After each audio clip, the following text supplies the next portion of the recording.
ప్రార్థన చేసుకుని వాక్యంలోకి వెళ్దాం.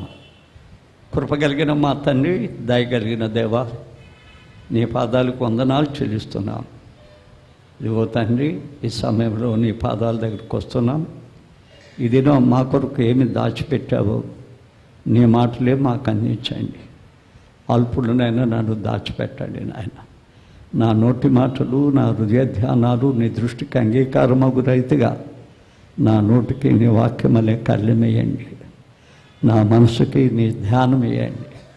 నా హృదయములో నీ మాటలుంచి మీరు మాట్లాడమని, నన్ను దాచిపెట్టమని క్రీస్తు పేర వేడుకుంటున్నాము తండ్రి, ఆమేన్.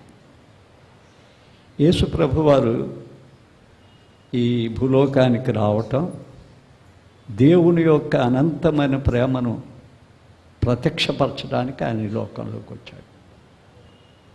రెండవది, ఆయన ఈ లోకంలోనికి రావటం దేవుని వాక్యాన్ని మనకు వినిపించటానికి వచ్చాడు. ఆయన జీవపు కలిగిన మాటలు, మృత్యువు నుంచి మానవుడు లేయగలిగిన శక్తివంతమైన మాటలు మనకు వినిపించడానికి ఈ లోకానికి వచ్చాడు. మూడవదిగా ఆయన ఎందుకు వచ్చాడు అంటే, మానవుడు మానవత్వముతో ఎలా జీవించాలో చేతగాక పతనమై ఒకరికొకరికి ద్వేషము, వైరము, కులము, మతము, జాతితో పెనుగులాడుతూ ఉండగా పోగొట్టుకున్న మానవత్వాన్ని తిరిగి మానవుని హృదయాల్లో ఆవిష్కరించడానికి వచ్చాడు. నీ పక్కవాడు కూడా నీ మనిషేరా, మీరే కులమైనా ఒకే మనుషులు, మీరందరూ మానవులు. భూలోకంలో ఈ రీతిగా ఉంటారు, పరలోకంలో ఒకే శరీరంగా వచ్చేస్తారు. మానవత్వం యొక్క విలువను తెలపడానికి ఈ లోకానికి వచ్చాడు. అందుకే ఆయన మానవత్వంలో సరిగా బతికాడు. రబ్బీ, నీ కాపురం ఎక్కడ అంటే వచ్చి చూడమన్నాడు. అది చూస్తే ఎట్లుంటుందో తెలుసా? తన శరీరంలో ఉన్న ప్రాణం, మానవత్వం, ఏ పాపము లేదు, నాలో పాపమున్నదని మీరు ఎవరన్నా చూపించారా అన్నాడు. ఆయన మానవ సమాజంలో తిరుగుతుంటే ఎవరికి కీడు చేయలేదు, ఏ దాన్ని, ఏ జాతిని, ఏ మతాన్ని ప్రోత్సహించలేదు. మానవులంతా ఏకంగా చూశాడు. మానవుల దగ్గరికి వెలివేయబడ్డ వారి దగ్గరికి పోయాడు. మానవత్వ విలువను తెలిపాడు. ఆయన గొప్ప మానవుడిగా ఈ లోకంలో ఉన్నాడు ఆయన. ఇంకా రబ్బీ, నీ కాపురం ఎక్కడ అంటే, ఆయన సమాధిలో కాపురం పెట్టినా ఉండలే, మరణాన్ని సమాధిలో బంధించి తిరిగి లేచాడు. అది దేవుడు యేసు ఈ లోకానికి వచ్చిన కారణం. ఏదో ఒక మతం తెప్పించి మతపు చేష్టాలు చేయమని మనకు రాలేదు.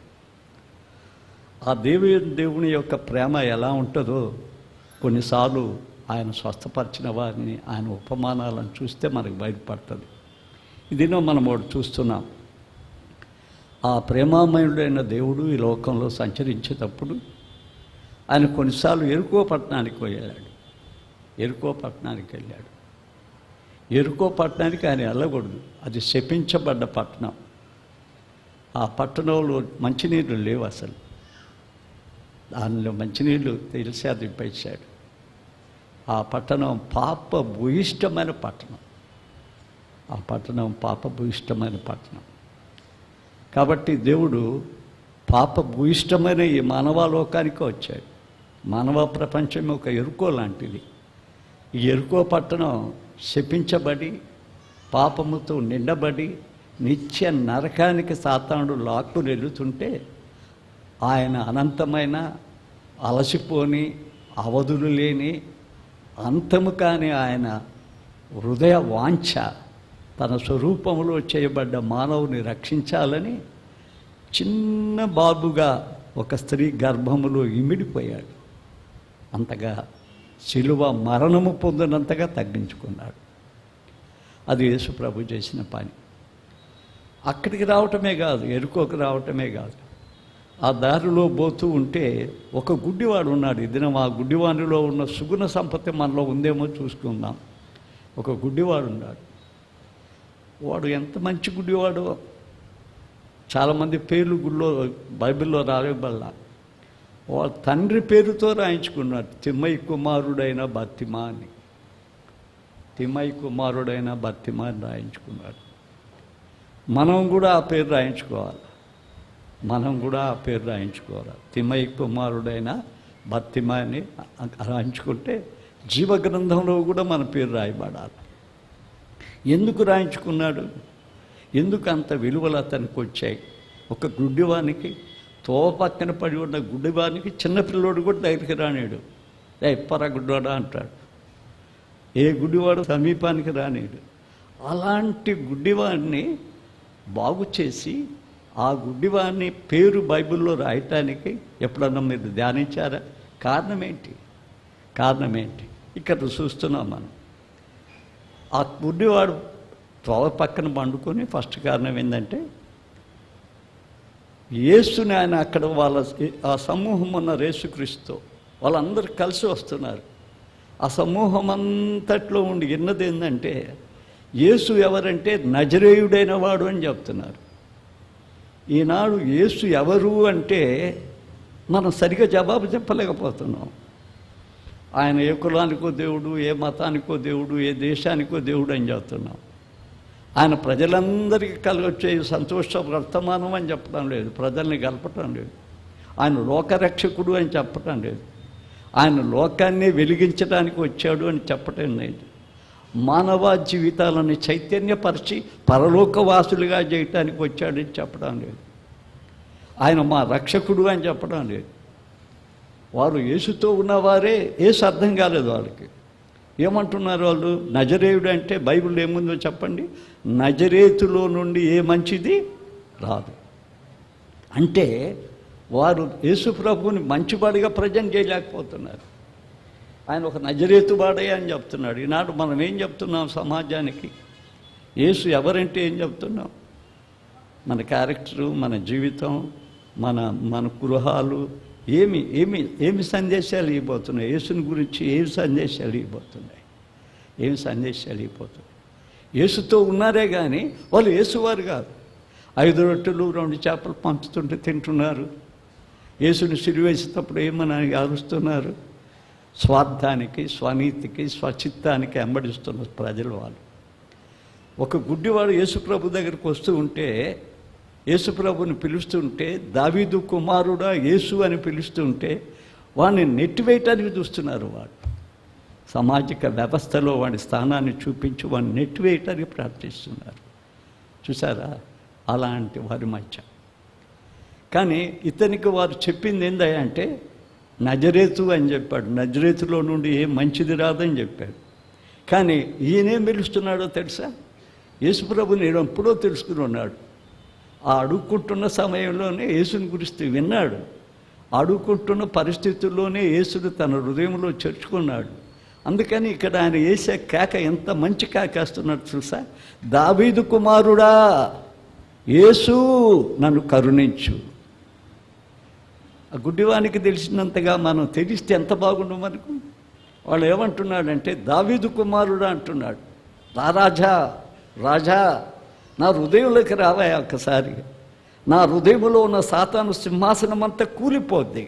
ఆ సాతానుడు నా హృదయంలో ఇచ్చే స్వార్థాన్ని, స్వనీతిని, అవినీతిని, అక్రమాలను నా హృదయమును వాడు పరిపాలిస్తున్న చెడు ప్రవర్తన అంతా నా హృదయంలో నుంచి కూలిపోతుంది. అందుకని రాజా అని పిలుస్తున్నాడు ఆయన. చూసారా? రాజు ఆయన రాజు మనలోకి రావాలి. ఒక్కసారి మనం 24వ కీర్తన ఇల్లు ప్రతిష్టప్పుడు, తర్వాత అప్పుడప్పుడు అభిషేకం అప్పుడప్పుడు చదువుకుంటూ ఉంటాం. అక్కడ ఒక మాట ఉంది 9లో, గుమ్మములారా మీ తలలు పైకెత్తుకునుడి, పురాతనమైన తలుపులారా మహిమగల రాజు ప్రవేశించినట్లు మిమ్మును మీరు లేవనెత్తుకొనుడి. పనిచేస్తున్నాడు తన హృదయంలోకి ప్రభువుని తీసుకోవాలని. అందుకే ప్రకటనలు అంటాడు, హృదయం అనే తలుపు దగ్గర దేవుడు నిలబడి తడుతున్నాడు. మన ఇంట్లో అదే వేసుకుంటాం, తలుపు వేసుకుంటాం, ఆయన తట్టం వేయటం, తీయటం వేయటం. ఆయన తడతానే ఉంటాడు, మనల్ని ఎప్పుడు తడతానే ఉంటాడు. అది మన ఫోటో, మన ఇళ్ళల్లో ఉండే ఫోటో అది. ఆయన బయట పెట్టి తడతా ఉంటాడు కదా.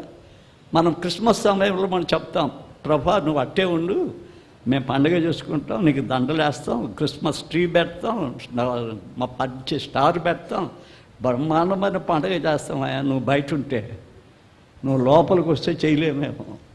మా జీవితాన్ని మార్చేస్తావేమో, నువ్వు లోపలికి రావద్దు.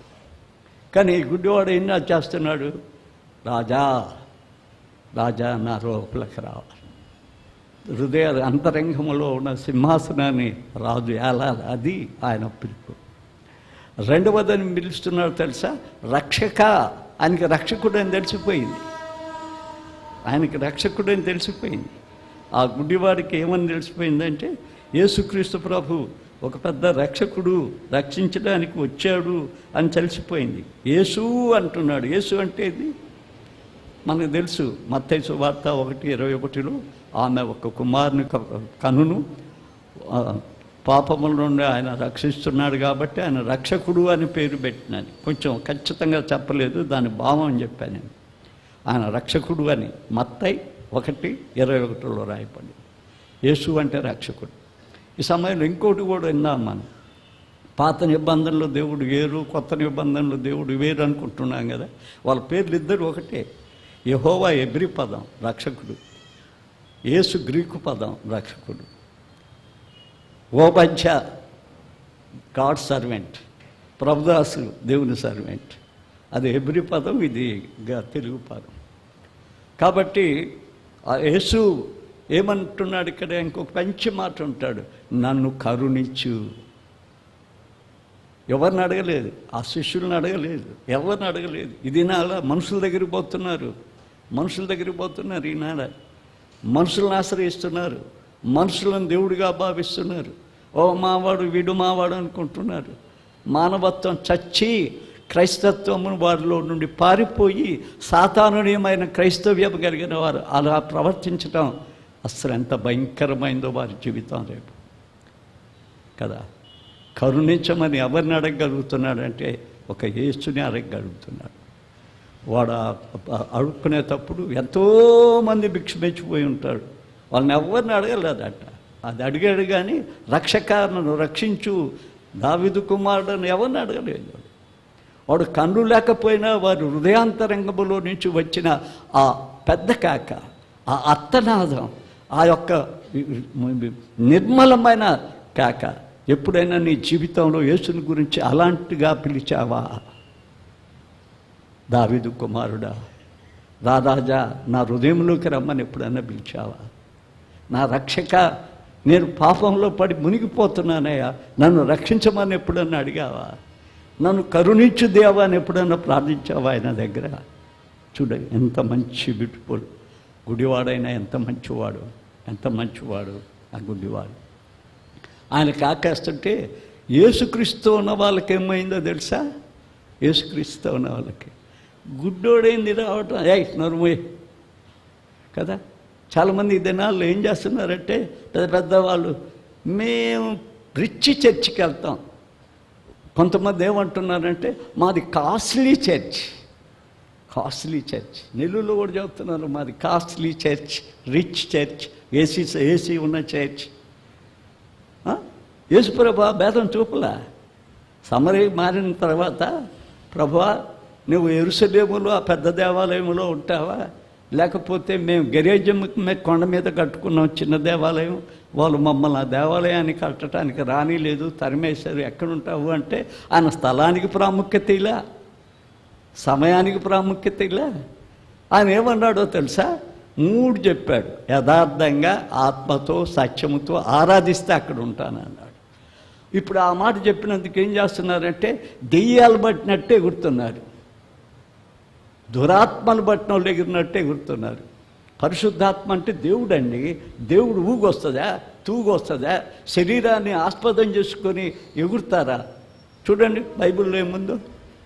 బైబిల్లో ఫిలిప్పీ పత్రిక 3:3లో ఏముందో? శరీరాన్ని ఆస్పదము చేసుకొనక ఆత్మతో ఆరాధించి అనే మాట రాయబడి ఉంటుంది. ఏది అది? ఏమన్నా రేసి అడిగి ఎగిరాడే గుడ్డివాడు? ఏం ఎగరలేదుగా. ఎగిరితే దేవుడికి ఇష్టమా? డ్యాన్స్ చేస్తే దేవుడికి ఇష్టమా? ఇలాంటి శరీరాస్పదం చేసుకోలేదు. అందుకే 4:24 చెప్పాను. సమరయ స్త్రీత్వం యెహోవాను 4:24 ఆ మాట చెప్పాడు. ఆత్మతో సత్యంతో ఆరాధించడం అనేది చెప్పాడు. ఆ గుడ్డివాడు తన ఆత్మ ఎంత సిద్ధపరచుకున్నాడో మనం చూడగలుగుతున్నాం. యేసుతో ఉన్న వాళ్ళే వాళ్ళు రానేయటం లేదు. ఈ దినాల్లో అనేక సంఘాలు యేసుతో ఉన్న వాళ్ళనే రానేయటం లేదు. యేసుతో ఉన్న వాళ్ళని నేను సాధు శంకర్ గారి పుస్తకం చదివాను, మీకు దొరికితే చదవండి, చాలా బాగుంటాయి ఆయన పుస్తకాలు. ఆయన first speaker Jewett memorial church revival meeting, ఆయన పేరు వేస్తారు వాళ్ళు. తర్వాత వాళ్ళ లిస్టులో నా పేరు కూడా కలిపారు. వాళ్ళకి స్పీకర్ పోయిన వాళ్ళందరినీ కలిపి మధ్య వాళ్ళు కూడా విడుదల చేశారు 3 సంవత్సరాల క్రితం. ఆయన ఏం చెప్పాడంటే, టిబెట్లో ఒక చర్చికి వెళ్ళాడు. ఆ చర్చి చాలా అందంగా ఉంటుంది, అందరూ సూట్లు వేసుకుని వస్తున్నారు. ఈయనకి గుడ్డలు భయంకరంగా ఉంటాయి. ఆ చర్చిలోకి కూడా ఆయన్ని రానిలేదంట, దోసేశారంట. పోండి బయటకు వెళ్ళిపోండి, సన్యాసులు రాకూడదు ఈ చర్చిలోకి అని గట్అవుట్ అని నెట్టేశారంట.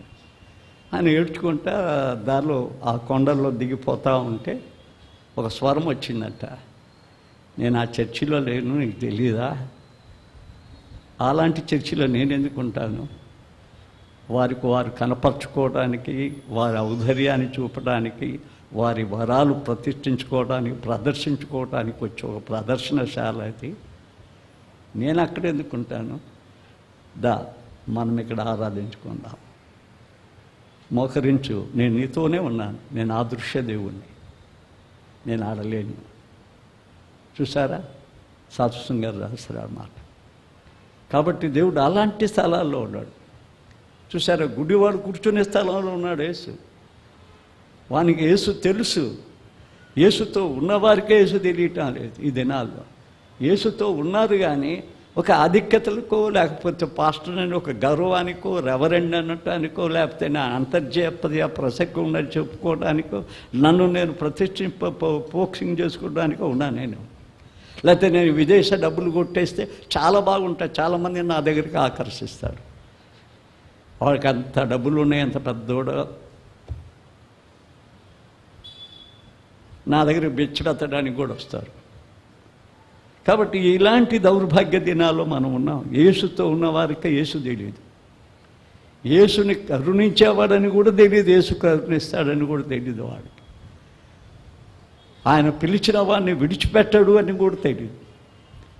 ఆయన అసాధ్యాలను సాధ్యాలు చేస్తాడని కూడా తెలియదు.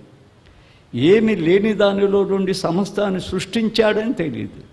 నిజంగా అరుస్తున్న వారు నోరు మూసేయాలనుకుంటారు వారు, కానీ అది చాలా కష్టం. అలా అభ్యంతరపరచడం, క్రైస్తవ జీవితంలో ఇతరులను అభ్యంతరపరచడం అనేది చాలా చాలా క్షమించబడలేని పాపం. అది ఇతరులను అభ్యంతరపరచడం, ఇతరులకు అభ్యంతరకరంగా ఉండటం కూడా క్షమించలేని పాపం. ఇతరుల తలాంతులను కూడా తోసివేయటం క్షమించబడలేని పాపం. సర్వ మానవ సౌభాత్రాన్ని చాటడానికి వచ్చాడు కదా. అటు గుడ్డివాడైనా మానవుడే. తర్వాత దేవుని యొక్క అత్యంతమైన ప్రేమ ఏంటంటే, ఈ గుడ్డివానిలో ఉన్న అత్యంతమైన పట్టుదల ఏంటంటే, వాళ్ళందరూ వద్దంటే నోరు మూసుకోలేదు, వాళ్ళందరూ అభ్యంతరపరచడం నోరు మూసుకోలేదు, ఇంకా పట్టుదలతో పిలిచాడు. దావీదు కుమారుడా యేసు అని ఇంకా పెద్దగా కేకయటానికి ప్రయత్నం చేశాడు. నీ జీవితంలో, నా జీవితంలో చాలాసార్లు చాలా అభ్యంతరాలు వచ్చు, చాలా ఆటంకాలు కలగవచ్చు. యేసు దగ్గరికి పోకుండా ఉండే మార్గాలు చాలా, మానవుడు మనల్ని తొక్కేయటానికి ప్రయత్నించవచ్చు. అయితే నీకు నాకేముండాలి అంటే, వాటన్నిటిని ఛేదించే పట్టుదల ఉండాలి, పట్టుదల ఉండాలి, పట్టుదల ఉండాలి. రోమాపత్రిక 12వ అధ్యాయం 9, 10 వచనాలు, 11 వచనాలు చూస్తే అక్కడ చక్కని మాట రాస్తాడు పౌలు. ప్రార్థన యందు పట్టుదల కలిగి ఉండండి. ప్రార్థన అనేది ఒక నిమిషం వచ్చి చేసి, లేకపోతే చర్చిలో ఒక గంట ఏదో ఉన్న మాటలని చెప్పేసి వెళ్ళిపోయి నేను ప్రార్థనా పరుని అనుకుంటే చాలా తప్పు. ప్రార్థనలో పట్టుదల ఉండాలి. ప్రార్థనలలో 18వ అధ్యాయం లూకాలో 1లో ఏం రాస్తాడో తెలుసా? విసుకక ప్రార్థించాలి. ఎంత అభ్యంతరం కలిగినా, న్యాయాధిపతి ఎంతవరకు న్యాయం తీర్చకపోయినా ఆమెకున్న పట్టుదల అది. విసుకక పోవడం పట్టుదల. తర్వాత అదే పట్టుదల. యాకోబు శరీర రీతిగా చాలా ఆశీర్వదించబడ్డాడు. అది ఆశీర్వాదమానం, దీవెన. మోసంతో వచ్చిన దీవెనే అతను. తల్లి గర్భములో నుంచే పెరుగులాడుతూ పట్టుకొచ్చారు. తండ్రి యొక్క దీవెనలన్నీ ఏశావు అని చెప్పి పొందేశాడు. అన్న దగ్గర దోచుకున్నాడు. చిక్కుడుగాయలకి ఆయన జ్యేష్ఠత్వాన్ని అమ్ముకుంటే తీసుకున్నాడు. దాన్ని కూడా ఉండలేకపోయాడు, వెళ్ళిపోయాడు. ఆయన బెర్షాబాలో నుంచి లూజుకు వచ్చినప్పుడు ఆ లూజులో అతనికి బేతేలను మార్చేశాడు. దేవుడి యొక్క దర్శనం కలిగింది. నిచ్చెన దాని మీద ఎక్కటం, దాన్ని అపార్థం చేసుకున్నాడు. నేను వచ్చి దశమ భాగం ఇస్తా, గుడి కట్టిస్తానన్నాడు. అంతే. వెళ్ళిపోయి మామ దగ్గరికి వెళితే తాను ప్రేమించిన రాహేల్ని ఇవ్వలేదు. తర్వాత లేయాను పంపించాడు. 14 సంవత్సరాలు దాసత్వం చేశాడు. ఆ 14 సంవత్సరాల్లో మోసం చేశాడు ఆయన. తరిమేయటానికి చూస్తూ ఉంటే తానేం చేశాడో తెలుసా? అన్నిటికీ సాలలేసి మామ కంటే ఎక్కువ సంపాదించాడు. తీసుకొని వస్తున్నాడు. తనకు తగినంత సంపాదన ఉంది, తగినంత ఆస్తి ఉంది. ఆస్తినంతా ఎంట పెట్టుకొని వస్తున్నాడు. భార్యలను, పిల్లలను, దాసీలను వచ్చేస్తున్నారు. వాళ్ళ అన్న కూడా సగం ఇవ్వగలిగినంత ఉంది ఆయనకి. కానీ ఒక రాత్రి తన జీవితంలో అంతర్భాగంలో పశ్చాత్తాపం వచ్చింది. అదే మనకు రావాలా. నేను జీవించే జీవితం అర్థమైందా? ఈ భూలోకంలోనే నా జీవితం అంతమవుద్దా? నేను నరకానికి వెళ్తానా?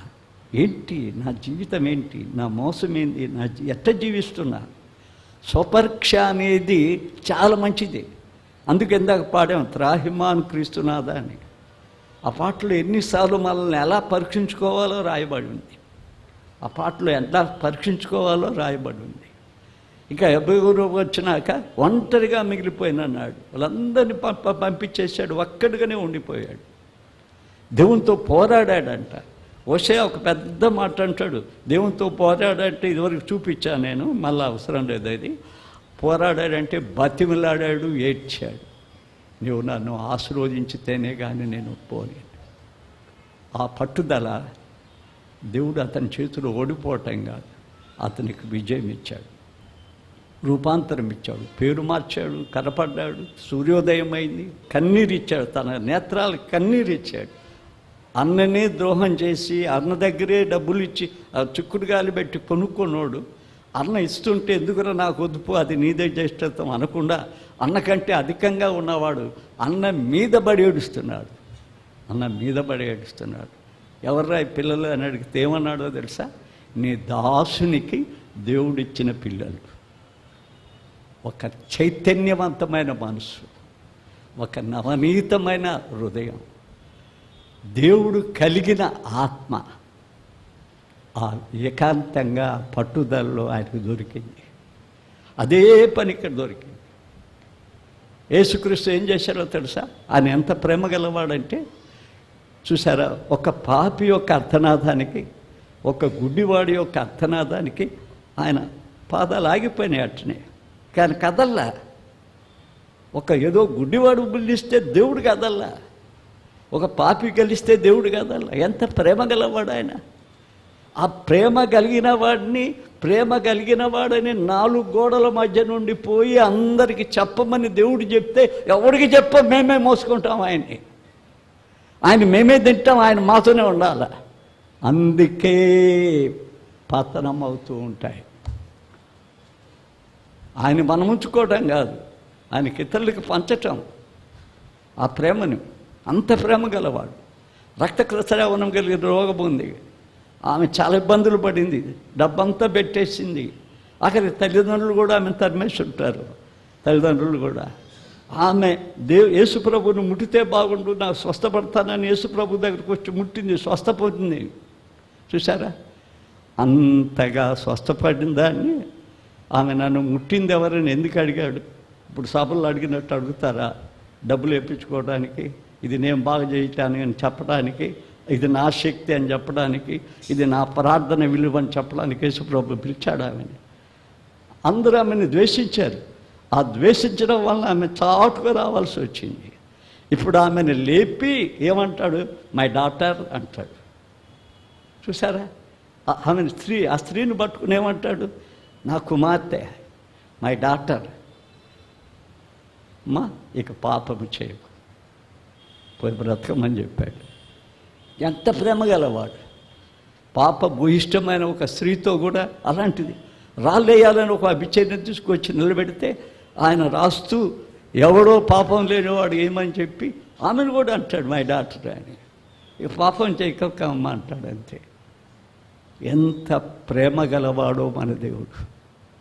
ఆ ప్రేమ ఈనాడు క్రైస్తవ సంఘానికి, నీ హృదయానికి లేకపోతే నీవు, నేను, సాతాను మన హృదయాన్ని కఠినమైన శిలగా మార్చేశాడు. ఆ ప్రేమ లేకపోతే ఆయన ఎందుకు వచ్చాడు ఈ లోకానికంటే మన హృదయాలే దేవుని ప్రేమ ప్రసార కేంద్రాలుగా మార్చాలని వచ్చాడు. ప్రతి క్రైస్తవుడు ఆయన ప్రేమను వెదజల్లేవాడు, ఆయన ప్రేమలో పరిమళించేవాడు, ఆ పరిమళాలు ఇతరులకు ఇవ్వాల్సిన వాడు. అందుకే ఎఫెసీ 5:2 నేను ఎప్పుడు మర్చిపోయి చాలాసార్లు చెప్తా ఉంటుంది. ఆయన మనల్ని ప్రేమించి మనము పరిమళ వాసనగా ఉండుటకు మన కొరకు బలిగా అర్పణగా అర్పించుకున్నాడు. ఎప్పుడన్నా పంచుతున్నావా? ఎవరికి పంచుతున్నావు? ఎవరికి పంచుతున్నావు? మీ బంధువులకి, కులాలకి, మతాలకే కదా. ఇంకెవరికైనా పంచుతున్నావా? ఇంకెవరితోనైనా మనం ప్రేమగా ఉంటున్నావా? మన ప్రేమ సహకారాన్ని అందిస్తున్నావా? క్రైస్తవులమా మనమా? యేసుతో ఉన్నవారమా? ఏదో స్వార్థానికి, స్వనీతికి, తలాంతులు వాడటానికి, పేరు ప్రతిష్టల కోసం ఆయనతో ఉన్నామా? ఎవరు మనం అసలు?